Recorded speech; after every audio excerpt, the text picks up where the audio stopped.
kining gitawag nato in English is difficult times. Unsa ba ning kahulugan sa difficult times? Kung ka na tong difficult, lisod nga kapanahonan.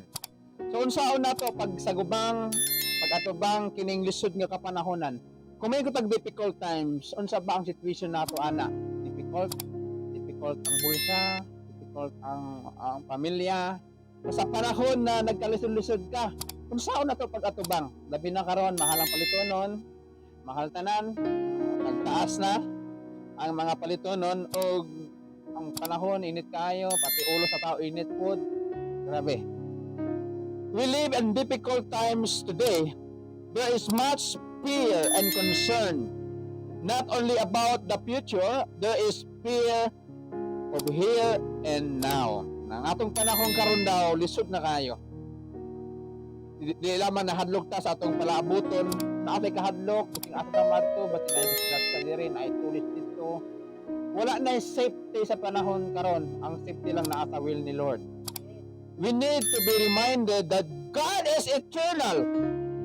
Even na difficult ang panahon, lisod ang sitwasyon, gi-remind ta, gipahinumduman ta na ang Diyos nato walay katapusan, and the principle of His word are also eternal. So ang prinsipyo sa iyang mga pulong walay katapusan, and they do not change. Although lisod ang sitwasyon, kung makita nato atong sweldo gamay lang, pero ang mapalitonon taas pa sa sweldo. Pag kwintas imong sweldo, libog ka, so wala pa sweldo, lipay ka, pag naanda, na-stress nung ka, so wala pagkasya ni. Tapos na sweldo, maglibog siya, pagkasya ni, tubig, may kurinti, na bero sa tindahan. Anong tindahan, giutangan na tanan. Ay, ganyan po sa uban, di ba? Kung saan ta na pagkatubang. Now, balik ko na to ang Psalm 27 verse 1. Ang Ginoo mao ang akong kahayag o ang akong kaluwasan, kinsa man ang akong kahadlukan. Ang Ginoo mao akong salipdanan sa akong kinabuhi, kinsa man ang akong kalisakan.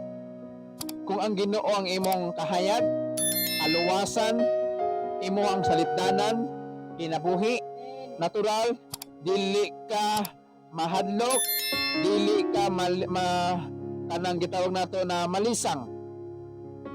So number 1, how to face the difficult times.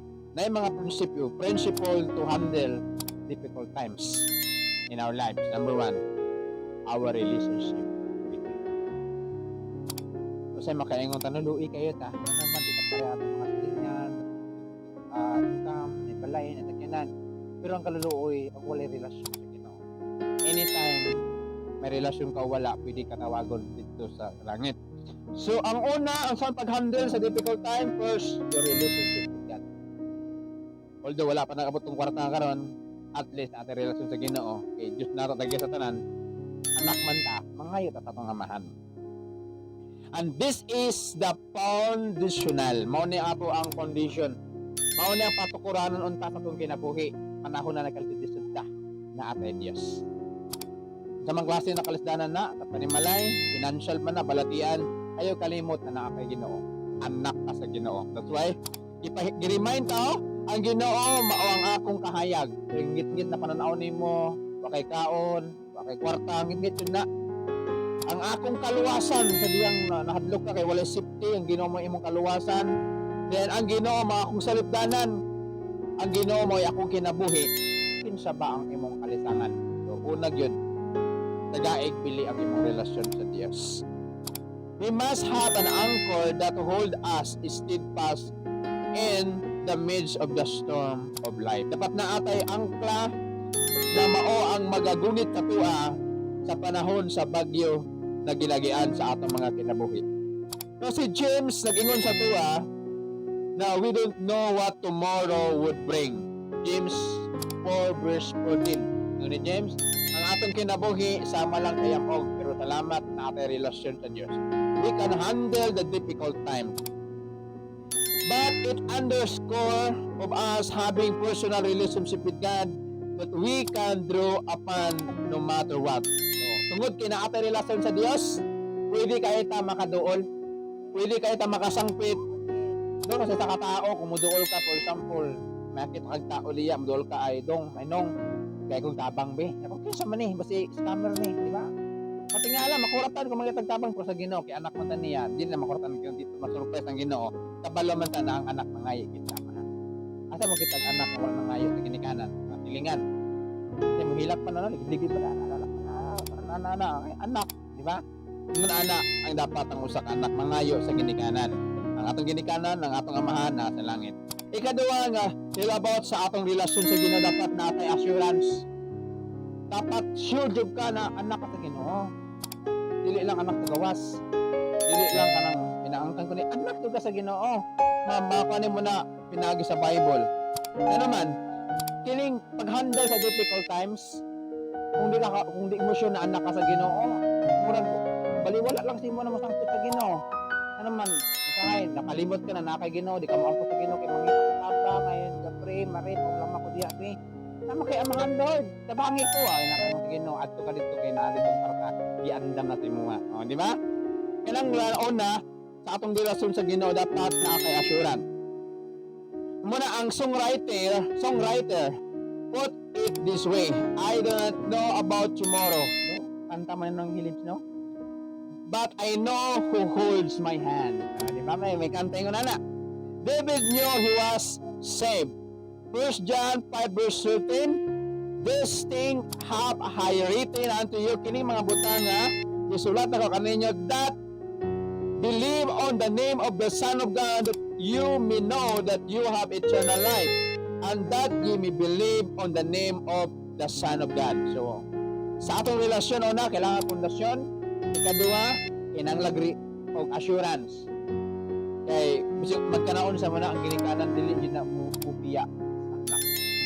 Kamu, nakaagay man mo gapan, anak, nang kadihang nagkalisod mo, na may pamilya inyo ha, na mangayok ka pa, short akong income, short akong sweldo, pahulamas ako diha. Anak, ang mama tatabusin pag nakasiparit na naog balay mo, tabang yun na. May assurance ka kay una, pilido niya, gidala ni mo. Ikaduha, kabalutod ka na imo gisa lang sa dawong pa lang pareha mo alam mo di pa ka anak nawong pareha yun mo o di ba ilang assurance. Next, one of the reason people are trouble handling the difficulties of life is that the lack of assurance of personal relationship with God. Usa daw kahinungdan ano ang mga tao maglisod og handle sa lisod na kaimtangan sa kinabuhi kay bisan sila wala kabalo na anak nila sa Dios. Kanang dili ka wala ka kabalo na ang imong kanang anak jud ka sa imong amahan. Di ba maulo ka mo approach? Kami ngon ka ba si dili ko tagaan, pero kabalo ka sa imong kasi anak ko ani. Mamaray jud kasi nga pama ba. Wala may bugas sa balay. Di ba? Nindot kayo na dapat na kay assurance. So ang assurance nimo mao Bible. 2 Timothy in chapter 1 verse 12. For which cause I also suffer this thing, nevertheless I am not ashamed. For I know whom I have believed, and I am persuaded that he able to keep that which have committed unto him against that day. Ingon ni Paul, for I know whom I have believed. Ang pangutana, nakaila ba ka sa imong Dios? Nakaila ba ka sa imong ginikanan? Kabalo ka niyo? Kabalo mo sa inyong ginikanan unsaon ninyo pagpahumok sa kasing-kasing na mutama. Ang uban ana pare-parehay ganun naman, di ba?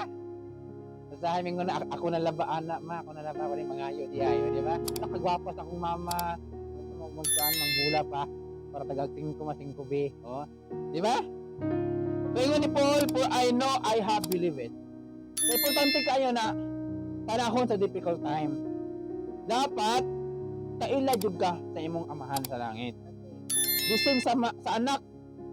Bisin kung saon jud na sa anak mo hilak ina buligid jud na naman kapalo siya sa papa jud na mama jud na niya.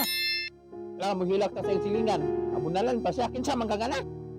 Pero sa Dios di na mangutana ang Dios kinsa man kang anak. Naman sa Bible. Di ba? Dan 1:12. Ang nagtuo nagdawag at tagaag authority na maging anak sa Dios. That's why to handle difficult times, our relationship with God. Inanglan una na pundasyon. Ang pundasyon, ang kamatuoran mao ang Bible. Ikaduha ang assurance, Bible gyapon nag-ingon. Dapat makaila jud ka kung kinsay mong Dios. Pag abot sa kalisdanan, kabalo ka sa kabuduan. Hello. Bisig unsa pa nakalisod gid kanan mo tabang. Bisig way kwarta magutang gyud ang ginikanan. Amen. Kamo magay kanan kagi mana. Bisin wali kwarta mangita gyud ang pamaagi. Bahalag magpakapal na ho pahulam ako dira pare. Kaya akong anak nagkinahanglan. Ingon anak kapalangga ginikanan ng anak. Kaya anak lang wala palangga ginikanan. May ni with this atong Ginoo. To handle difficult times, sa imo na to, dapat imuhang lig-unon imong relasyon sa Dios. Dapat makabalo ka na anak ka sa Dios. Ikatulo, dapat kilala nimo ang Dios. Ano naman, pag kilala nimo ang Dios, dili ka mahadlok mo na ingon sa verse 1, balikon nako, ang Ginoo mao ang akong kahayag o ang akong kaluwasan. Kinsa man akong kahadlukan, imong utang, imong balatian, kalisod karon, ang Ginoo mao ang akong salipdanan, ang akong kinabuhi, kinsa man ang akong kalisangan. Una, imong relasyon sa Dios. Amen. See? How to handle difficult times? First, your relationship with God. Ikadua, open your Bible and verses 2 and 3 and Psalm 27. Sa diyan ay nagtigom bato kanako ang mga tigbuhat ug dautan. Nagsulti og mga pagpasipala bato kanako. Ang akong mga kabatok ug ang akong mga kaaway. Sila mga pandol ug mga pukan. Bisan usa ka dakong panon ang magkampo bato kanako, dili mahadlok ang akong kasing-kasing. Bisan may gubat batok sa kanako, bisan paliini masaligon ako. Number 2, kung saan sa pag-atubang sa lisod na sitwasyon, our confidence in God. Una, nabalo jud ka na anak ka sa Dios. Ikadua, imong pagsalig sa imo ang amahan sa langit. Amen. Kasalig ba ta na tabangan sa Ginoo? David remember his experiences with Goliath. Hinlo man ni David kasi ang mga writer ng Psalm 27. Giun sa niya pag-atubang si Goliath na ang tanang katawan sa Israel nalisag na, nagdinaganay na. Di ba ingon si Goliath, di na kailangan makigaway ta. Kuha mong champion diha. Kaya mong laban. Adala dire kay kung kinsa makabuntog sa kuha. So kami imong himong ulipon. Apan kung kami makabuntog sa iya, kamo akong mahimong ulipon. Nanagan ang tanan, nahadlok na. Di ba ingon tala pa, sample, wala ka mahal sa palitunon. Wala unsa ulit pag-survive, Lord. Ay Lord, di ako musimbay sa kabulan kay mag-overtime sa akong trabaho. Kaya pag trabaho nimo na akay excess na 2 ka oras, pag abot sa listahan, wala dito nabutan. But anyway, he remember how God delivered him. Nahinan pa man ni David kung giunsa sa ka-deliver sa 9 feet kataas nga si Goliath, dili lang ordinaryo nga gitawag ato na sundalo sa mga Pilistinon, kundi veterans. Dagan sa nagian na gera, siya ang yang dalalang kanang sling. Mama niya na ibunal sa ulo ni Goliath, pero makita nato nagkuha sa 5 ka stone, it symbolized Christ. Din niyang pagdasmak ana, ana niya, din na igo ang iyang ulo. Og lubong ang bato. Goliath represented all that was wicked and evil. He was the enemy that no man could conquer. But God enabled David to be victorious that day. So, kung saan ito magbuntog ang atong mga Goliath kung kinabuhi? Confidence in God. Amen? We all have giants that we must face from time to time. Natay mga higante na ginaatubang nato sa matag adlaw. Higanting kabalaka, higanting kahadlok, higanting kahingawa, higanting kagulanan. Unsa lang pagatubang? What Goliath is in our path today? Unsa ba nga Goliath ang imuhang ginaatubang karong adlaw? What it is that seems to be big to overcome? Kanang lisod kay overcome sa imo, unsa ba ang imong sitwasyon karon? Have confidence in God. Do not be afraid. wala jud nahadlok bising gamay si David.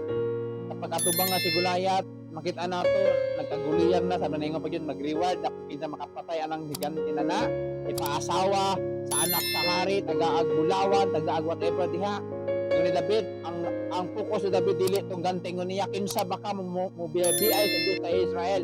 So makita nato ang confidence na naman kay naama sa katinatayan kaya nga Dios.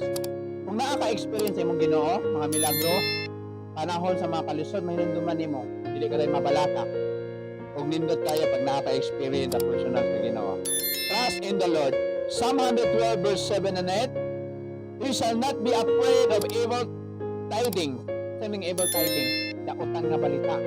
Ingon ka hala ka delikado ka ng panahon na init na kayo pag mainitan ka mo dagang kwarta. O di ba? So, don't be afraid for the evil tidings.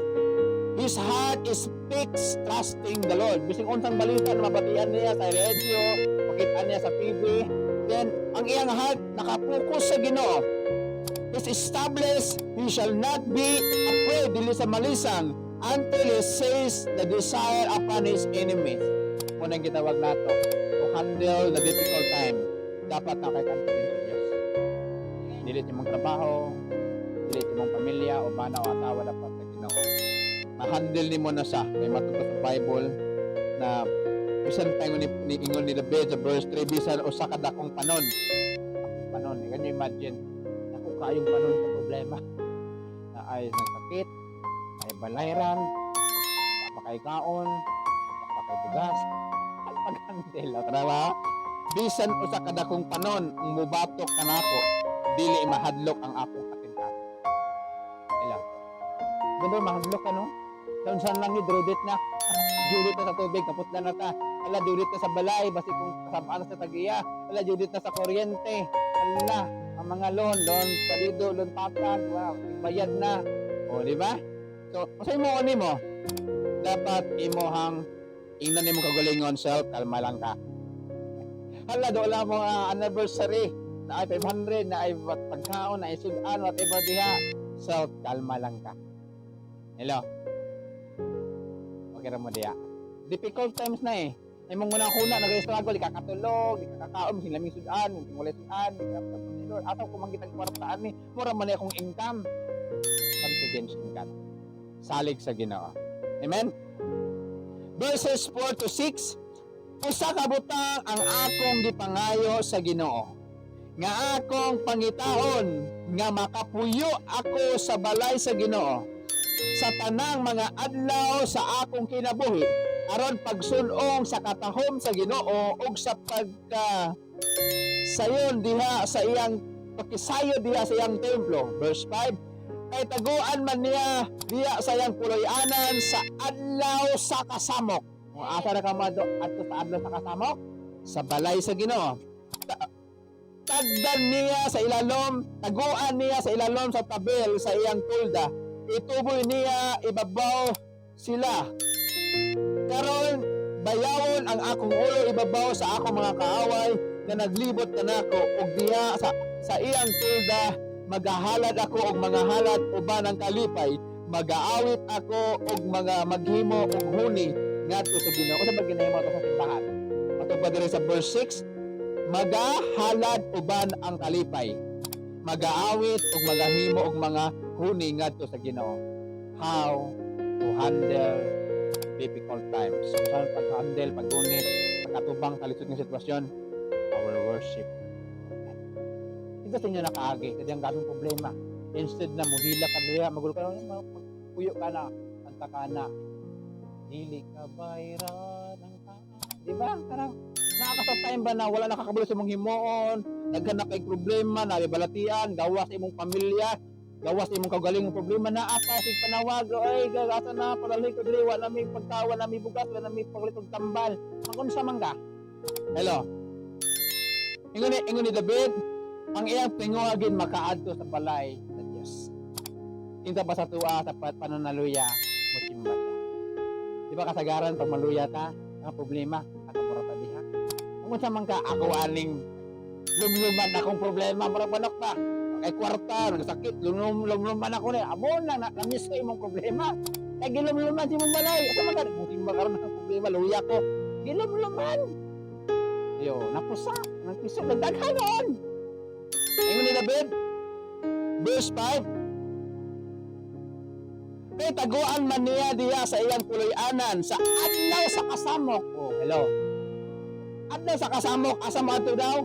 Sa iyang puloy-anan. Imbes makatabang panahon sa atong kalisod ang pagsimba sa Ginoo.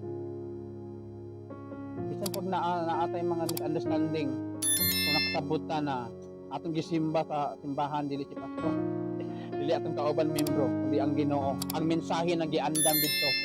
Kay kabalo ka na kay problema, na kay kabugaton. Kasi makaingo sa kita pa ni mensahe ani, pero ako pala dai gigamit to para naigod ko ipabuhat ang Ginoo sa imo. Amen. How to handle difficult times, our worship. So kinanglan dyan nato na siya. Kung sa ginahimo sa pag-worship, ihalad uban ang kalipay, mag-awit, ako maghimog huni ngadto sa Ginoo.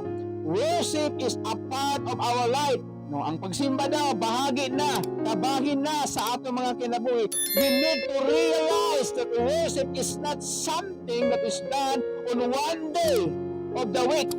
It is part of our life. Ang simba daw dili daw ginahimo once lang sa semana, part sa imong kinabuhi. Nabaka na simba ka Ginoo pagkaayo gyud sa Ginoo, no? Nang problema, buhi ka man gihapon mi, di ba? Bisan pa isa lang katrabaho sa mua, hasta karon hindi man namong sudaan.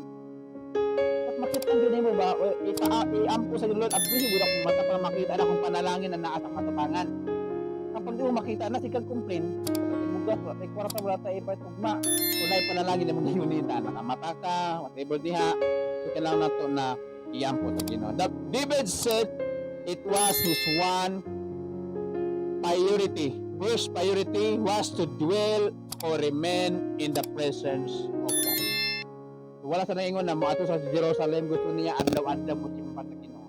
Di mo panimalay, kung sa man mo sitwasyon sa balay nimo, nang lapamang ka na, nakukot sa plato diha, nandilig ka diha, why not to serve? Worship the Lord. Para ilingaw nimo mong utok ba dito sa Ginoo, dili sa kadakon si mong problema. Ayaw lang lumi mong problema kay mamiso na. Inayam katupad, ayaw lang lumi. Mamiso na, may mo nang mungaan, namudaghan yung problema. Ayaw lang lumi. Dapat mo na ikuan sa Ginoo para dili mo daghan imong problema. Once na imuha ng tambayan, agian lang. Ang tambayan nimo na sa maglisod na kang tagang. Na naman, once na mawala imong kalinaw, mawala imong kalipay, apektado ang imuhang panglawas. Magbardaw ng imuhang health. Na naman, kulang tulog. Di ka ganahan mo kaon.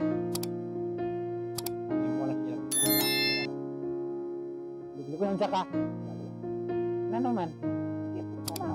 Bila ni mo ng mga butiki diha. So worship God. Pag nakay problema, worship God. Bahalag. Akong tingog murag baka na naipit. Worship God. Labot na diha. Na naman kay ang ginako nimo i-worship nimo ang Ginoo kinakay problema. Kasi wala kay problema, i-worship ang Ginoo Lord kay balo jud ko Lord. Na naay gahumang pag-worship, di ba? Do you remember kay Juan? Kay King Josaphat? Na tulo ka nasod na nag-atake sa Judah. Ammonites, Moabites, o Edom. Ang mga tao sa Judah nagkaguliyang na unsaon nila pag-atubang sa tulo ka nasod. Sa isa ka nasod, pila ka milyon ng sundalo. O sa gihimo nila. Ingon sa propeta, King Josaphat, this battle is battle of the Lord. So, inya, gawas! Atubang nga sila! Gihimo ni Josaphat, nagwag mga singers. Dipili yun sa mga nutingog na, wag mga singers. At naman sa pasimbahan, hindi kong nutingog ang magkanta. Pagkanta nila, tinatabo, nag-inanayay na. Wala kayo na ang Edom sa Moab, sinubali lang ka. Uy, wala may tao. Hapukan na. Nagihimo nila, worship nila. Isting Panahal problema, worship na Ginoo. Naman ginaka nimo ba imong unahuna gina-transfer nimo diya sa personal dili nimo gina-focus imong problema para mo dako di ka tabaktin maatog anay handod na mga anak na o kung tapiso pa mapusa na ug mudaghan na imong problema. Offer sacrifices of joy. There is no promise that we will not have to face difficulties. Wala nagsaad ang Bible na dili kita mo utubang og problema. Never the Bible say na atong kinabuhi sa yun ra kayo. Na atay problema, na atay mga kalistanan, pero na atay tulungan himon. But we can raise upon the principle to giving us through them. Kung tayo mo na to panahon sa kalisod, una, ayaw kalimot na anak ka sa Ginoo. Kung ginay mo na anak ka sa hindi ka pasagdan sa Ginoo. Ikaduwa, dapat mo pagsalig sa Ginoo. Salig jud ka. Proverbs 3 verse 5, trust in the Lord with all thy heart and do not trust thy own understanding. Salig sa Ginoo. Kasi lisod kayo, no? Kanang wala-wala jud ka, unya lisod kayo, ilitok ang word na salig. Pero i-release lang ang imong pagtuod sa Ginoo, Lord. Bahala ang jud ka.